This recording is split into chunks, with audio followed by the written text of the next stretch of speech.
Jeff, before we talk a little bit about racing, I know it's near and dear to your heart, the bowling event that you put on yesterday here in the Indianapolis area. It's been an annual event that you've done. Maybe talk about that and how that went, and then maybe segue into racing here at Indy. But talk about your bowling event yesterday. Thank you. Yeah, no, a very successful event. I know we raised over $300,000.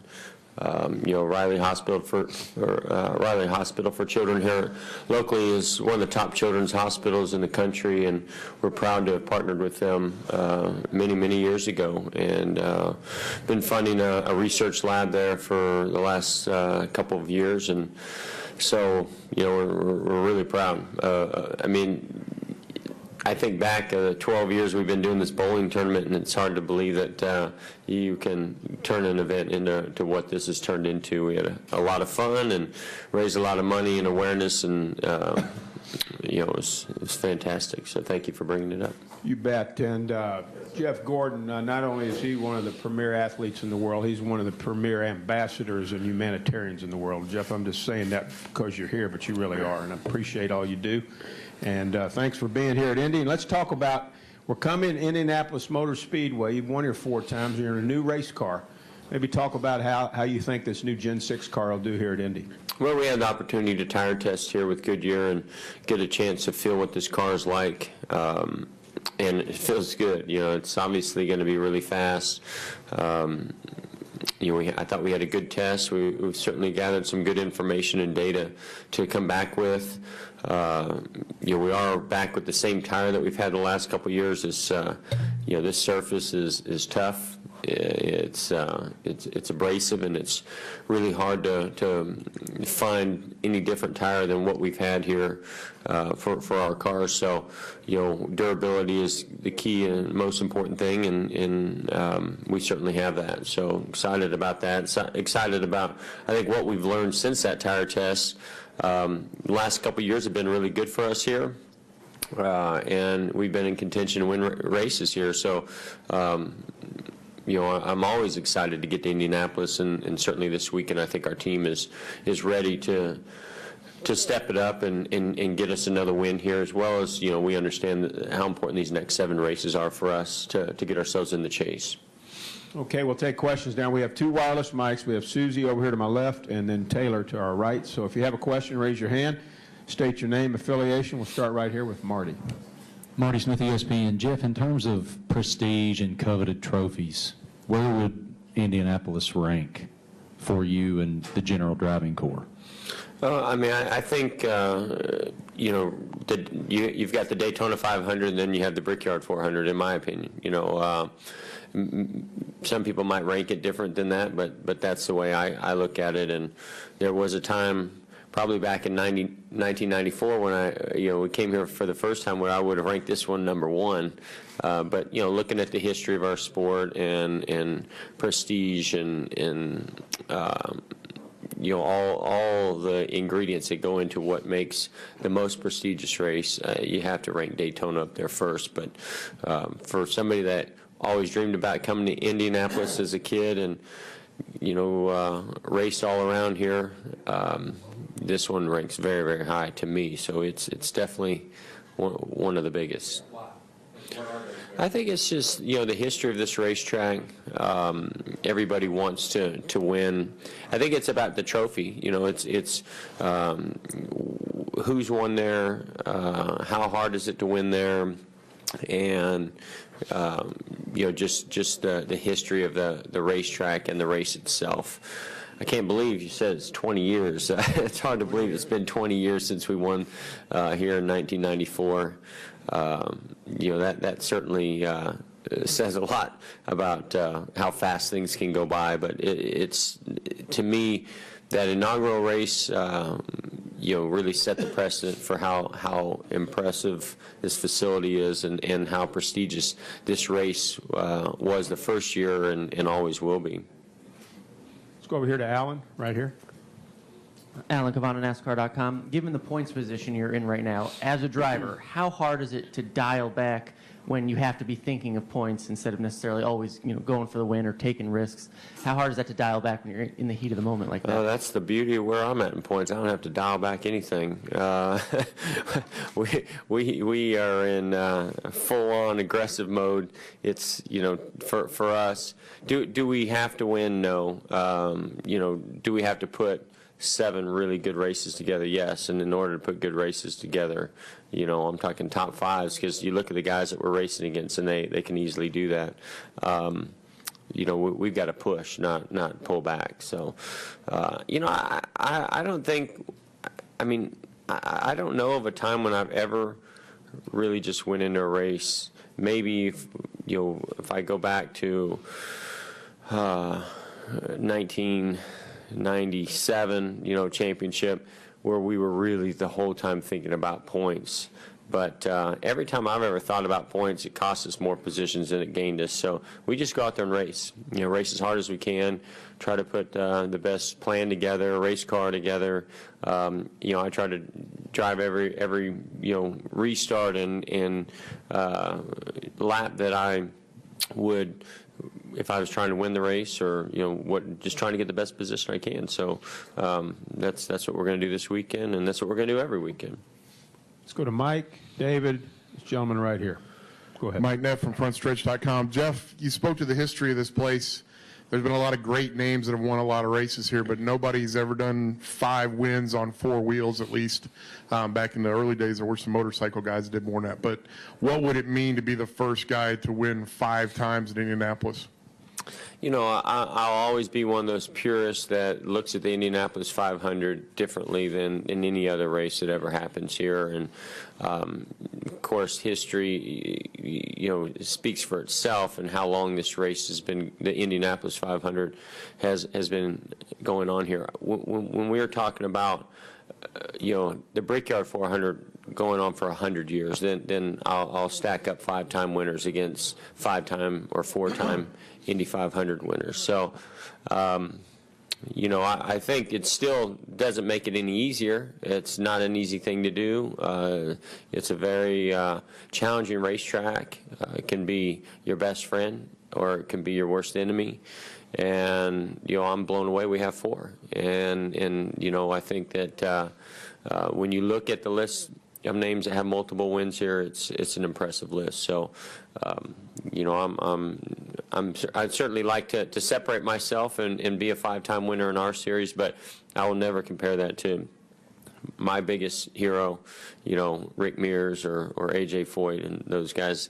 And I guess it's just because my experience coming here as a kid, actually seeing the Indy 500, it's just a different race, and I think it should always be held to a different standard as any other races, and not just NASCAR, but MotoGP or Formula One or anything. Let's go here, David Newton. We'll go to the gentleman here, green, young lady, and then Dan. David Newton, ESPN.com. He's speaking of purists, talking about where this race ranks among others. Richard Childress said earlier this week he would rank Daytona, Coca-Cola, and Brickyard as the top 3 races to win.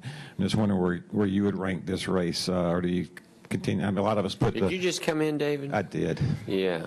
Why? Hey, David. You want me to give you the transcript? Yeah, David. I'm sorry, Mark Spiegel we had to play basketball. No, I didn't speak of the 600, and it's, to me, it's a close second to the Brickyard. But I think, if you grew up with NASCAR racing, then the 600 might have a little more, or a Southern 500 might have a little more prestige. When you grew up watching IndyCar racing like I did, and racing sprint cars and midgets, the Brickyard 400 kind of leapfrogs those other guys. Let me ask something else, since Marty's already had this. Since you have the microphone, go ahead. Some people have speculated, I guess writers in general, maybe they should move this race to the chase to kind of add a little more, start of the chase, to add a little more pizzazz to it, to give it some more excitement. What are your thoughts on that? Let's throw Eldora in there while we're at it. I think that there's, always, should we have a road course in the chase? Should the Brickyard be in the chase? Should Bristol be in the chase? There's so many tracks that deserve to be in it that I would like to see in it. I'll say what I've always said. I think at the beginning of the year there should be like a lottery, or some type of event that picks the 10 races that are in the chase. And I don't think it should necessarily, maybe there's some that are always the same. Maybe it always ends in Homestead, I don't know. But I'd like to see that change all the time, so that we don't have the exact same 10 in every single year. Gentleman right here, green, young lady, Dan Gelston, young man right here. Matt Weaver, PopularSpeed.com. You hear me? Yeah, I hear you. First time. This race has always been kind of a tell of the entire season as a whole, and really a microcosm of your career as well. The first decade, this was your race. Now it's become Jimmy Johnson's race. How important is it to you now to beat Jimmy at what has kind of become his own game, your game here at Indianapolis? Yeah, I think, this race, and I spoke to the challenge, this is a tough racetrack. It's also a track that everybody brings out their best, whether it be their pit crew, whether it be their driver, the race car, or the whole combination. They bring their best because this is such a prestigious race, and I think that's why you see either champions or potential champion contenders compete so well at this race and win this race, because those are the teams that are able to step up when it matters most and not only win this race but go on to be a champion. And who has done that better in the last 10 years than the 48 team? So I think that they're going to be very tough this weekend. This race means a lot to them, like it does so many others, and they're certainly in championship form. And I would have to put them at the top of the list of the teams to beat. So for the rest of us, we're all going to try to put that aside and go run our race and see if we can, finish ahead of the 48. And if you do that, you're probably going to win this race, and you're going to be pretty proud of that accomplishment. And I hope that there were teams that felt that way when we were winning all the races and coming here. And I think that was a little bit of the case. I think they might be taking it to a whole nother level, actually. Go ahead, sir. Sam King, Lafayette Journal and Courier. Jeff, you talked about just your love for the Indianapolis 500, and based on where you spent your teenage years, that's, it's a given. The path your racing career took, it looked like you may never get a chance to run here. So what were your initial feelings when, the tire tests were going on here, and then the first race when you and Ernie Irvin battled it out, and now looking back, this is going to be the 20th time you've got a chance to race this track? Yeah. I mean, so many great memories of all that was going on. A little bit of history real quick, if I can. When you're racing locally nearby here, it doesn't matter, what your name is, what type of race car you're driving. Your goal is to come race here in May. And everybody that I raced with every weekend, they would talk about, oh, I got a chance at a ride with this team or that team, or Rich Vogler was going to qualify for the 500 with Jonathan Bird, or whatever it was. It was always the buzz and the talk about it. It's like your goal on that weekend was to make a name for yourself, to win enough races to get the opportunity to go race the Indianapolis 500. And of course, it also was pretty eye-opening to realize that none of those guys ever were very successful here. So, for me, when I started pursuing that a little bit more, started getting more success, I started realizing very early and quickly that the chances of me doing it were slim, and the chances of me being with a top team were very slim. So it was pretty easy for me to look other places and go down south after some people, kind of encouraged me to do that, and immediately started getting opportunities as well as good opportunities. And, that's what changed it all for me. So I did sort of move away from those dreams and thoughts, in those late 80s or early 90s because of how all that went down. And when I saw that they were going to test here, I was excited because I was like, that's so cool, but I was also disappointed I wasn't there. I would have loved to have been here, and it looked like they had so much fun that day, the way they were swapping positions, and it was an exhibition, but it would look like a fun exhibition that, I wanted to be a part of, and I was just thrilled to be a part of it in '94 when it actually actually happen, and dream come true to win that race. Let's go to Dan, and we'll go to the young lady right here.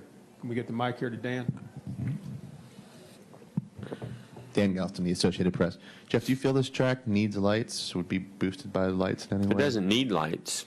Would you want lights? Would you like to race here? I think it'd be awesome to race there at night. And again, this goes back to the history, about the Indy 500 and the history of the racing here. And yes, there's tradition with the Brickyard 400, but it's not the tradition of the Indy 500. I would never want to see the Indy 500 run under the lights. But the Brickyard 400 breaks traditions. It always has, by being the first, stock car race to ever happen here. Or I don't know, somebody could tell me more about the history of I always heard that was the only other race that ever existed here, but I think they had a bicycle race or something here one time. But so why not change it up? Why not? I mean, we've had this race have some different scenarios with it in the days that it's run here. So why not? Let's have it a night race. I think that'd be awesome. We're going to take 3 more questions. We're going to take the young lady right here. We're going to take the gentleman right here and end with Jeff Gluck. Go ahead. He kind of already asked my question, but how do you think that it would do from maybe a fan standpoint?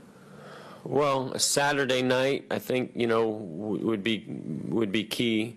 And I think from what I've seen at other night races that we go to, the fans seem to really enjoy it. Sometimes Sundays get a little bit tricky, with travel and traveling home and all those things, but it seems like when it's a Saturday night, it seems to be exciting for the fans as well as for the competitors. So I've not seen a night race not be a win-win for everybody. Gentleman right here, and then we'll end with Jeff Gluck. Go ahead. Yeah, Dick Mittman, 500 Old Timers. Jeff, what is the difference between a 23-year-old driver when you won and a 42 or whatever you are now? How do you 19 years. Soon. I'll be 42 soon. Give me a few more. Give me one more week. How do you change? You got 2 children now. What is the difference in your perspective as a race driver? Yeah, just naive and inexperienced and probably just not understanding and appreciating the full scope of what's going on, which is a good thing and a bad thing. I think sometimes you only get that over time.